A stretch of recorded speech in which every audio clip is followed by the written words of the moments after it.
Մեր մոտ սերնդափոխությունը միշտ հախորն է տեղ ունեցել, օրգանիկ չի եղել, երբեք փորձը չի փոխանցվել ըստ էության ու ծրագիրը չի շարունակվել նույն գծի մեջ կամ գրեթե չի շարունակվել,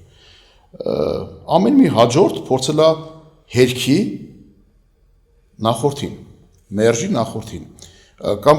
նախորդ ուժը դրսևորվել է այնքանով, ինչքանով որ դրա հնարավորություն ունեցել է կամ ինչքանով որ ինքը ադապտացվել է հաջորդի հետ։ Նույնն էր, երբ որ շարժման տղերք եկան, տուն ուղարկեցին,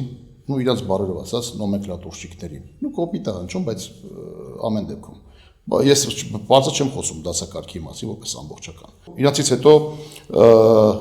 հերոսի կերպարներ դարձան կռված տղերքը։ Հետո Ղարաբաղցի հայաստանցի խաղացրեցինք։ Հետո թալանչիների դեմ պայքարով եկան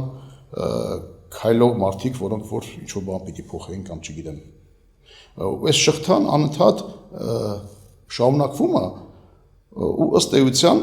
մենք մերժում ենք ոչ մենակ հինը ու հնի կրողներին մարդկանց, նաև գիծը, այսինքն ամեն մեկը գալիս է ու ինքը ուզում է